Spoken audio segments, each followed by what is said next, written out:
नमस्कार। मैं आपकी कथा नटी आज फिर उपस्थित हूँ आप लोगों के सम्मुख और आज मैं लेकर आई हूँ अपने साथ एक अद्भुत कहानी। और ये कहानी छपी है, आप सब लोग हो सकता है आप लोगों में से बहुतों ने इस कहानी को पढ़ा भी हो। और ये कहानी छपी है वनमाली कथा के मई 2025 के अंक में और ये अंक 40वां है, यानी कि मई 2025 आज 1 जून है। तो बस अगर आप लोग इस किताब को निकालेंगे तो इसके पृष्ठ 27 पर यह कहानी छपी है।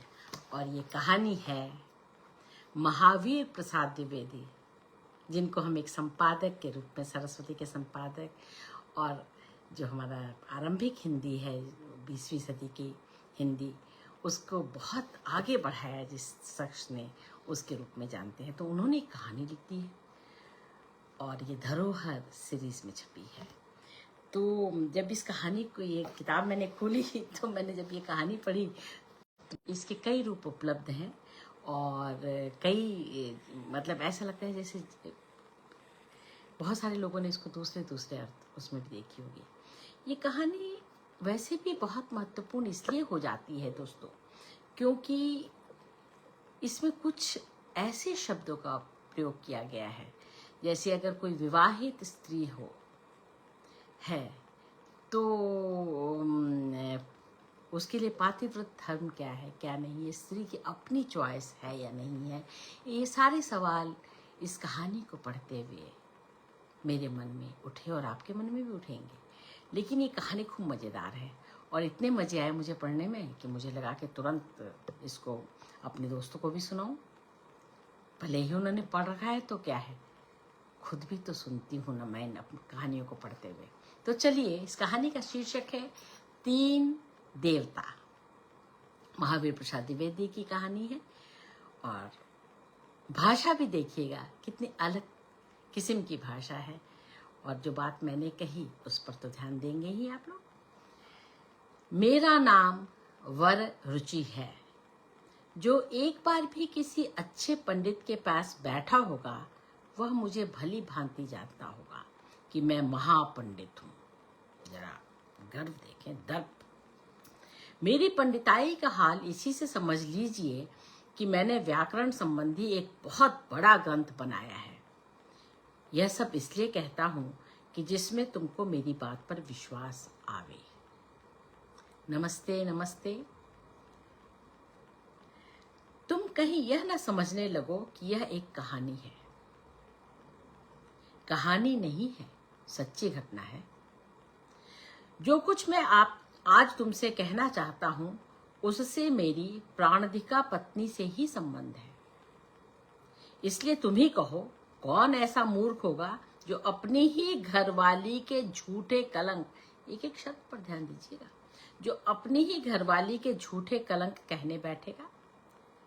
यह घटना यद्यपि हजारों वर्ष पुरानी है, तथापि इसकी सत्यता में संशय नहीं। वह वृत्तांत उसी समय लिखा गया था। मैं उसे ही तुम्हारे मनोरंजन के लिए सुनाता हूं। अपनी ओर से मैं कुछ न कहूंगा, तो लो सुनो। लड़कपन में मैं अपने 2 साथियों के साथ गुरुकुल में विद्या पढ़ता था। मेरे एक साथी का नाम विष्णु और दूसरे का इंद्रदत्त था। मेरे गुरु विंध्याचल से थोड़ी दूर पर विंध्यनगर में रहते थे। उनका नाम विद्या विभूति था। हम तीनों बड़े परिश्रम से पढ़ते थे। जब मेरी अवस्था कोई 8 वर्ष की थी तभी मैं विद्या विभूति जी के पास भेज दिया गया था। मेरे पिता का शरीरांत हुए उस समय 4 वर्ष हो चुके थे, यानी कि 4 वर्ष की आयु में वर रुचि ने पिता को खो दिया था। घर पर केवल मेरी वृद्ध माता थी। वे मुझे प्राणों से अधिक चाहती थी। मेरी भी यही इच्छा रहती थी कि मैं शीघ्र ही पंडित हो जाऊं और किसी राजा के आश्रय में रहकर स्वयं सुखी होऊं और माता को भी सुखी करूं। मेरे गुरु मुझे बहुत चाहते थे। मैं भी उनकी हृदय से सेवा शुश्रूषा करता था उनकी कृपा से मैं शीघ्र ही सब शास्त्रों में पंडित हो गया। मुझे पूरा पंडित होने में 12 वर्ष लगे, अर्थात जब मैं 20 वर्ष का हुआ तब मैंने विद्या की भी समाप्ति कर दी और उसके साथ ही अपने लड़कपन की भी समाप्ति। मैं युवा हुआ। एक बार नगर में एक उत्सव हुआ। गुरु की आज्ञा से मैं भी उसे देखने गया। साथ में विष्णु और इंद्रदत्त भी थे। वहां मैंने एक नव यौवना, दीर्घलोचना, शशांक वदना, गजेंद्र गमना कामिनी देखी। मैंने इंद्रदत्त से पूछा, यह कौन है? उसने कहा, विश्वकोश नामक ब्राह्मण की यह कन्या है। इसका नाम उपकोशा है। उपकोशा को देखकर मैं प्रेम परवश हो गया। मेरा मन मेरे हाथ से जाता रहा। चाह भरी दृष्टि से मुझे अपनी ओर देखते देख उपकोशा ने अपनी सखी से कुछ पूछा। कुछ क्या, मेरा ही हाल पूछा। सखी ने उसके कान में कुछ कहा और कहकर मेरी ओर धीरे से उंगली उठाकर वो मुस्कुराई। मेरा परिचय पाकर उपकोशा ने भी प्रेम भरी दृष्टि से मेरी ओर देखा। देखकर वो वहां से चल दी। मैं भी किसी प्रकार घर लौटा। कंदुक के समान सुंदर स्तनों वाली, गहरी के समान क्षीण कटी वाली, लक्ष्मी के समान सुंदरी उस मनमोहनी के बिंबाधरों में वर्तमान सुधा सलिल की प्यास से व्याकुल होने के कारण रात में मुझे नींद नहीं आई। बड़ी कठिनता से पिछली रात जरा आंख बंद हुई तो क्या देखता हूं कि एक सफेद साड़ी पहने हुए दिव्य स्त्री मेरे सामने खड़ी है। उसने मुझसे कहा, पुत्र, उपकोशा तेरी पूर्व जन्म की अर्धांगिनी है। मैं तेरे मुख में वास करने वाली सरस्वती हूं। तू चिंता मत कर। तेरी व्याकुलता मुझसे नहीं देखी गई, इसलिए मैं तुझे धैर्य देने के लिए प्रकट हुई हूं। तेरे रूप और तेरे गुणों पर मोहित होकर उपकोशा तुझे ही अपना पति करना चाहती है। शीघ्र ही तेरी इच्छा पूरी होगी। इतना कहकर भगवती सरस्वती अंतर्धान हो गई। प्रातः काल मुझसे नहीं रहा गया। भला प्रेमी और रह जाए। उस चकोर नयनी को देखने की मुझे छटपटी पड़ी। मैं उसके घर की ओर चला। यहाँ पहुंचकर उसके पिता की फूल वाटिका में इधर उधर घूमने लगा कि कहीं उसके दर्शन हो जाएं। मेरा मनोरथ सफल हुआ। घर की खिड़की में मलिन चंद्रमा का सा उदय हुआ। मेरे नेत्र उसी ओर दौड़ गए और उसके दर्शनों से कृतार्थ होने लगे। उपकोशा एक क्षण से अधिक वहां न ठहर सकी। लज्जा के वश होकर उसने अपना मुंह फेर लिया और मुझ पर वज्रपात सा करके वह लोप हो गई। नमन माला जी, नमन। मेरे सारे शरीर में प्रचंड ज्वाला जलने लगी। मैं संताप से पीड़ित होकर गिरने ही को था कि उपकोशा की एक सखी वहां अकस्मात आकर उपस्थित हुई। उसने मुझे गिरते देख मेरा हाथ पकड़ लिया। मैं संभल गया। मेरी दशा पर उसने खेद प्रकट किया। उसने कहा, उपकोशा की भी बड़ी बुरी दशा है। जिस क्षण से उसने तुम्हें देखा है, काम ने अपने पहले बाणों की वर्षा उस पर आरंभ की। उनसे उसके किसी प्रकार की भी रक्षा नहीं हो सकती। उनसे बचने का एक ही शस्त्राण है और वे आप हैं।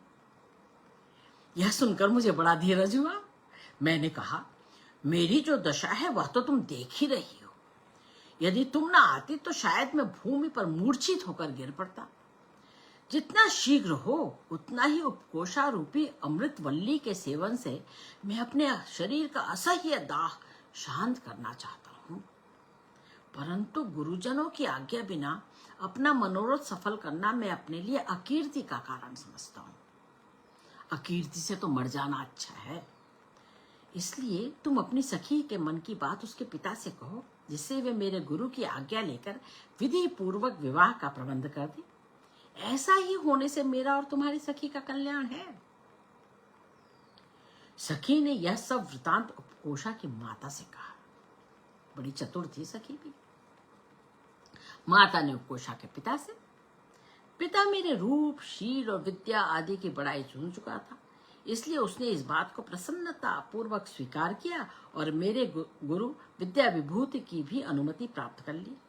इस प्रकार मेरा उपकोषा के साथ विवाह निश्चय हो जाने पर मेरा साथी विष्णु कौशाम्बी से मेरी माता को ले आया। उसे वहां जाकर माता को लाने में 2 दिन लगे। ये 2 दिन मेरे लिए युग के समान हो गए। इन दिनों की प्रतीक्षा में जो जो मनोरथ मेरे मन में हुए और जो जो मनोव्यथा मैंने सहन की, उसका अनुमान वे नहीं कर सकते जिनको कभी इस प्रकार की प्रतीक्षा नहीं करनी पड़ी। किसी प्रकार वह शुभ दिन आया और उपकोषा का पानी ग्रहण करके मैंने अपने मनोरथ सफल किए। कुछ दिन बाद मेरी माता इस संसार से चल बसी। इसका पहले मुझे बहुत शोक हुआ, परंतु धीरे धीरे वह कम हो गया और उपकोषा के साथ में आनंद से वहीं विंध्यनगर में रहने लगा। इस बीच मेरे गुरु विद्या विभूति के अनेक शिष्य हो गए। उनमें एक का नाम पाणिनि था। वह मेरे गुरु की स्त्री की बड़ी सेवा करता था। मेरी गुरुआनी इसलिए उस पर बहुत प्रसन्न थी। उन्होंने पाणिनि को तपस्या के लिए हिमालय पर्वत भेज दिया। उसने वहां जाकर घोर तपस्या की। उसकी तपस्या से शंकर प्रसन्न हुए और उन्होंने उसे सब विद्याओं में प्रवेश का आदिकरण, एक नया व्याकरण पढ़ाया। इस व्याकरण को पढ़कर और परम संतुष्ट होकर कई वर्ष बाद पाणिनि हिमालय से उतरा। वहां से विंध्यनगर को आने में जितने प्रसिद्ध विद्यापीठ थे, सब में पाणिनि ठहरा। उसके साथ शास्त्रार्थ करने में किसी को यश नहीं मिला। इस प्रकार दिग्विजय करते करते वह विंध्यनगर के समीप आ पहुंचा। पाणिनि की विद्या का वृत्तांत सुनकर मुझे बड़ा आश्चर्य हुआ। पाणिनि जब विद्या विभूति के पास था, तब वह सबसे अधम शिष्यों में गिना जाता था। इसलिए मुझे यह जानने का कौतूहल हुआ कि देखूं पाणिनि अब कितना बड़ा विद्वान हो गया है। जब वह विंध्यनगर को लौट आया और वहां उसने मेरी प्रशंसा सबके मुख से सुनी, तब उससे स्वयं ही न रहा गया। इसलिए मुझे कुछ करना भी न पड़ा। उसने आप ही शास्त्रार्थ के लिए मुझे ललकारा। नियत समय पर मेरा और उसका शास्त्रार्थ आरंभ हो गया। 7 दिन तक यह शास्त्रार्थ बराबर होता रहा। 8वें दिन मैंने पाणिनि को परास्त कर दिया। परास्त करने के साथ ही एक अद्भुत घटना हुई। आकाश में एक ऐसा घोर नाद हुआ कि उसके होते ही मैं अपना व्याकरण भूल गया। पाणिनि ने फिर शास्त्रार्थ आरंभ किया और क्रम क्रम से उसने हम सबको जीत लिया। अब मैं विंध्यनगर में मुख दिखाने योग्य ना रहा। मैं बहुत ही लज्जित हुआ, इसलिए मैंने भी तप करना निश्चित किया। माता मेरी मर चुकी थी, केवल उपकोषा थी। उसको समझा बुझाकर मैंने शंकर की आराधना के लिए हिमालय जाने की अनुमति ले ली। कुछ धन मेरे पास था, उसे मैंने उपकोषा के पास रखना उचित न समझा, इसीलिए उसे मैंने सुवर्णगुप्त नामक महाजन के यहाँ रख दिया और कह दिया कि उपकोषा को जिस समय जितना धन अपेक्षित हो उतना वह देता जाए। इस प्रकार प्रबंध करके मैंने हिमालय जाने के लिए प्रस्थान किया। उपकोषा पूरी पतिव्रता थी। दिन रात वह मेरी मंगल कामना किया करती थी। प्रतिदिन वह नर्मदा स्नान करने जाया करती थी और सदा व्रत उपवास भी किया करती थी। इन व्रतों उपवासों को करने में वो बहुत दुबली हो गई, तथापि उसकी शरीर शोभा कम न हुई। प्रतिपदा का चंद्रमा क्षीण होने पर भी अच्छा लगता है। एक बार वसंत ऋतु में वह स्नान किए सायंकाल घर आ रही थी कि मार्ग में पहले उसे राजा के पुरोहित ने, फिर न्यायाधीश ने और फिर मंत्री ने देखा। उपकोषा को देखते ही वे सब काम के वाणों के निशाना बन गए। वे अपना अधिकार, पद, धर्म सब क्षण में भूल गए। उपकोषा को अकेले जाते देख मंत्री ने उसे मार्ग में सहसा रोका। उपकोषा का कलीजा कांपने लगा, परंतु वह बड़ी प्रसन्नमती थी। उसकी बुद्धि बड़ी तीक्ष्ण थी। समय की बात उसे झट सूझ जाया करती थी। उसने कहा, मंत्री जी, आपकी जो अभिलाषा है वह मेरी भी है, परंतु मैं कुलकामिनी हूं। पति मेरा विदेश में है। यहाँ एकांत में अकेले आपसे बातचीत करते यदि हमको कोई देख लेगा तो इसमें मेरी ही बदनामी होगी और आपकी भी। इसलिए आज तो मुझे व्रत है। कल रात को आप पहले पहर मेरे घर पधारे। वसंतोत्सव का समय है। सब लोग मेले के झमेले में रहेंगे, कोई आपको देख ना सकेगा। इसे मंत्री जी ने तुरंत स्वीकार कर लिया। इस प्रकार मंत्री महाशय से छुट्टी पाकर ज्यों ही उपकोषा थोड़ी दूर आगे गई तो ही उसे मार्ग में पुरोहित देवता मिल गए। उन्होंने भी उसे रोका और अपना अनुराग प्रकट किया। उन्हें भी उपकोषा ने प्रेम भरी बातों से प्रसन्न करके दूसरे दिन रात के दूसरे पहर अपने घर आने की कृपा करने के लिए कह दिया। पुरोहित जी उसको पुलकित करके कुछ दूर उपकोषा आगे निकल गई कि न्यायाधीश ने एक गली में अपनी भुजवल्ली से उसे बांधना चाहा।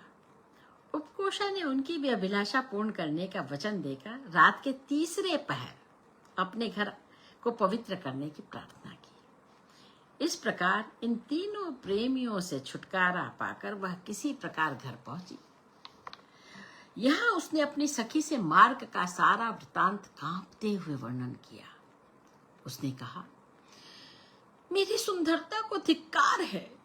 जिस कुल स्त्री का पति घर पर नहीं है उसका तो मर जाना ही अच्छा। इस प्रकार खेद प्रकट करके और मेरा बारंबार स्मरण करके बीती हुई घटना को सोचती हुई उस रात उपकोषा निराहार ही पड़ी रही। सवेरे पूजन पाठ और ब्राह्मणों को दक्षिणा देने के लिए उपकोषा को कुछ धन की आवश्यकता हुई। इसलिए उसने अपनी सखी को स्वर्णगुप्त के पास भेजा कि वह मेरे रखे हुए धन में से कुछ ले आवे। स्वर्णगुप्त ने धन तो नहीं दिया, परंतु उपकोषा के घर स्वयं आने की कृपा की। चलिए, ये भी आ गए। घर आकर एकांत में उपकोषा से उसने कहा, सुंदरी, तुम्हारे स्मरण में मुझे निद्रा नहीं आती, भूख प्यास भी जाती रही है, काम काज में बिल्कुल जी नहीं लगता। अतएव मुझे प्राणदान दीजिए, मेरा अंगीकार करके मेरी अभिलाषा पूर्ण कीजिए। जो कुछ धन तुम्हारे स्वामी का मेरे पास रखा है वही नहीं, मैं अपनी सारी संपत्ति तुम्हें देने को तैयार हूं। इन बातों को सुनकर उपकोषा सूख गई, परंतु धीरज धर उसी दिन रात के चौथे पहर स्वर्णगुप्त को भी आने का निमंत्रण उसने दे दिया। चारों प्रेमी अपने अपने मन में मनोमोदक खाने लगे। इधर उपकोषा ने केसर, कस्तूरी आदि सुगंधित पदार्थों को मिलाकर बहुत सा काजल तैयार करवाया। उस काजल को एक कुंड में उसने भराया और उसी में बहुत सा तेल डलवा दिया। उसी तेल से डूबे हुए 4 कौपीन भी उसने तैयार करवाए। यथा समय पहले पहर मंत्री जी पधारे। उपकोषा बड़े आदर से उठ के मिली, परंतु उसने कहा, आपको पहले स्नान कर लेना चाहिए। बिना स्नान किए मैं आपको कैसे स्पर्श करूं? मंत्री जी ने स्नान करना स्वीकार किया। उपकोषा की 2 सखियां उसे भीतर अंधेरे में ले गई। वहां उसके वस्त्राभूषण उतार कर उसको वही तेल और काजल से भीगा हुआ कौपीन उन्होंने उसे पहनाया। स्नान के पहले सुगंधित पदार्थों का अभ्यंग यानी उपटन लगाया जाता है। शरीर में वही उपटन लगाने के बहाने उन सखियों ने पूर्वोक्त कुंड की कालिख उसके शरीर पर खूब मली। सखियां अभ्यंग कर ही रही थी कि पुरोहित देवता आ गए।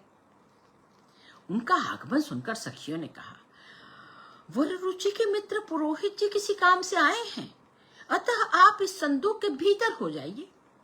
एक लंबे चौड़ी संदूक पहले ही तैयार करके रख दी गई थी। उसमें हवा जाने का मार्ग था, परंतु ऊपर से बड़ी मजबूत कुंडी लगी थी। इस प्रकार भय से बचने के लिए मंत्री जी को संदूक के भीतर चुपचाप बैठे रहने की सलाह देकर सखियों ने पुरोहित जी की भी पूर्ववत सेवा आरंभ कर दी। आपका स्पर्श कैसे करूं? उनको भी उन्होंने वही कौपीन पहनाया और स्नान करने से पहले शरीर में उपटन लगाना आरंभ किया। तीसरे पहर न्यायाधीश का भी आगमन हुआ। उनको आया जान सखियों ने पुरोहित जी से कहा, जान पड़ता है आपके आने का समाचार न्यायाधीश को मिल गया है, इसलिए वे आपको पकड़ने आए हैं। आप चुपचाप इस संदूक के भीतर बैठ जाइए। इस प्रकार पुरोहित को भी संदूक में बंद कर दिया गया। यथाक्रम न्यायाधीश के शरीर में भी उपटन तेल लगने लगा। इसी बीच सुवर्णगुप्त ने कृपा की। सखियों ने कहा, सुवर्णगुप्त वररुचि की धरोहर देने आया है, वह कहीं आपको देख न ले। आप छटपट छिप जाइए। अतएव न्यायाधीश ने भी उसी संदूक में रक्षा पाई। अब उसमें 3 मनुष्य हो गए, परंतु उस अंधेरी कोठरी में वे परस्पर एक दूसरे को पहचान न सकते थे और चुपचाप कांपते हुए उसी में पड़े रहे। सुवर्णगुप्त के आने पर उपकोषा ने उसका बड़ा आदर किया और दीपक जलाकर उसी कोठरी में जहां वह संदूक रखी थी वह उसे ले आई। वहां उसने बड़ी नम्रता से अपना धन लौटा देने की सुवर्णगुप्त से प्रार्थना की। सुवर्णगुप्त ने कहा, मैं पहले ही वादा कर चुका हूं कि कुछ धन तुम्हारे स्वामी का रखा हुआ है।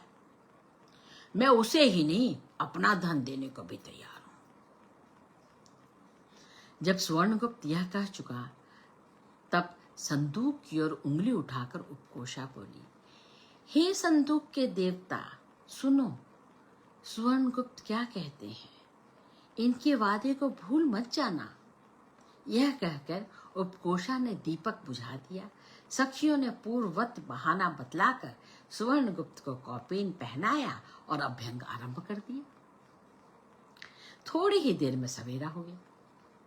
सुवर्णगुप्त के हाथ जोड़ने पर भी उसे उसके वस्त्राभूषण ना मिले। सखियों ने उसकी गर्दन में हाथ लगाकर जबरदस्ती उसे उसी दशा में घर से निकाल दिया।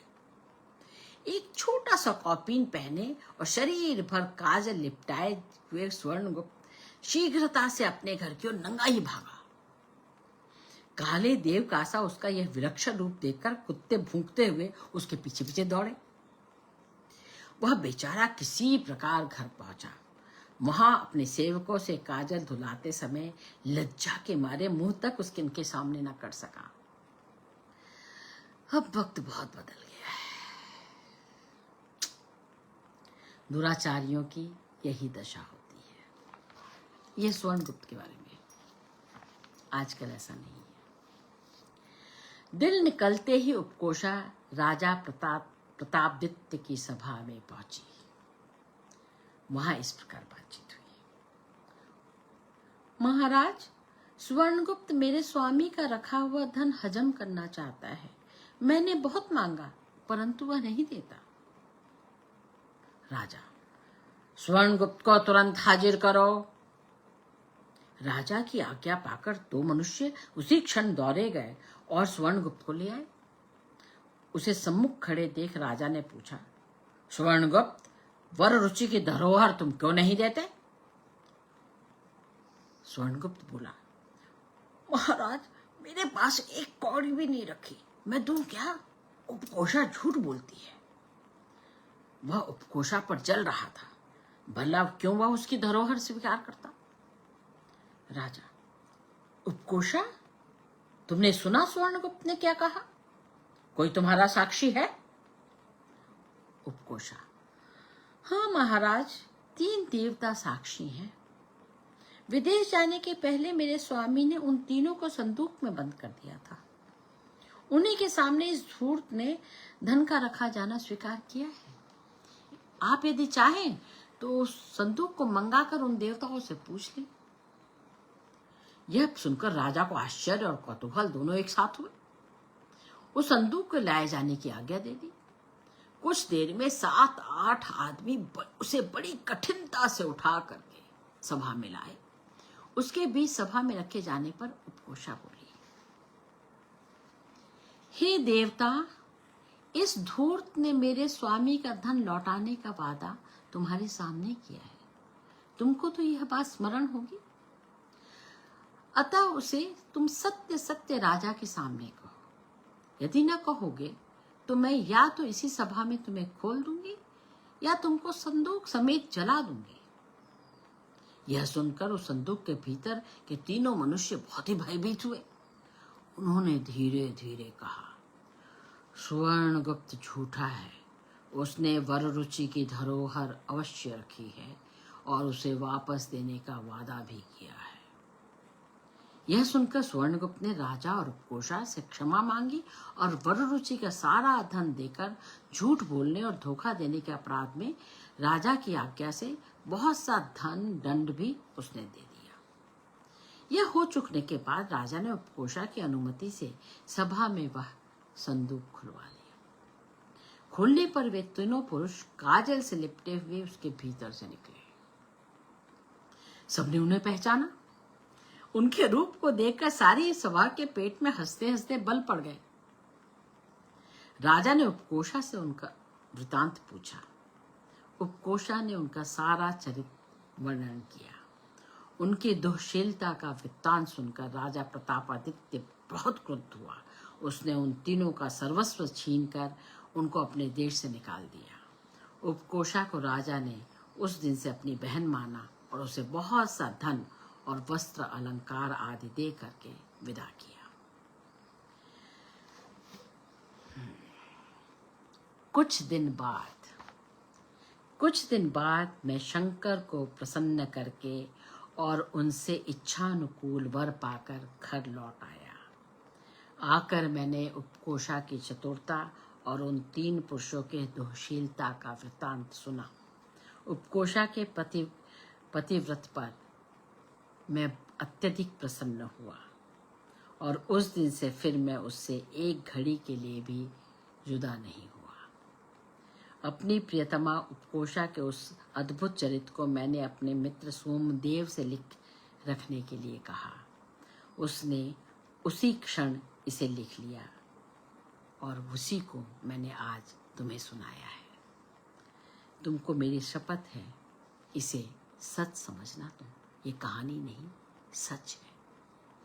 कैसी लगी महावीर प्रसाद द्विवेदी की ये कहानी? आप लोगों ने हो सकता है किसी रूप में भी सुना हो। और कैसा लगा स्त्री को 2 रूपों में देखना? या तो स्त्री पतिव्रता होती है, पवित्र होती है, या फिर वो उल्टा होती है। स्त्री के बारे में ये सोच बहुत समय से चली आ रही है। हमने इसमें भी देखा और अब स्त्रियां इसका प्रतिवाद भी कर रही हैं कि हमको खांचों में मत बांटो। हम मनुष्य हैं, हम खुद निर्णय ले सकती हैं कि हमें अपने साथ, अपने शरीर के साथ, अपने मन के साथ, अपने जो हमारा प्रोफेशन है उसके साथ हम क्या करेंगे। एक बात तो सच है कि इस स्त्री उपकोषा ने भी जब वर रुचि के संदर्भ में अपना प्रेम प्रकट किया और माना कि वो उसे अपना पति बनाएगी, उसके साथ विवाह करेगी, उसके साथ संबंध बनाएगी, तो उसने भी कुछ ऐसा जरूर किया अपनी सखी से मिल करके कि वो बात बन जाए। यानी उसके पास भी एक एजेंसी तो थी ही, और वैसे भी प्रेम बड़े बड़े काम करवा देता है। और फिर वर रुचि से तो पता नहीं कितने जन्मों का संबंध था और कितने जन्मों का प्रेम। वैसे एक जन्म का प्रेम भी काफी होता है। कहानी कैसी लगी और अचानक मेरा यूं आ जाना कैसा लगा, ये बताएं तो मजा ही आ जाए। तो अगले सप्ताह हो सकता है मैं कुछ और चीज के साथ भी उपस्थित हूँ। आप सब लोगों की शुभकामनाएं और स्नेह की जरूरत है।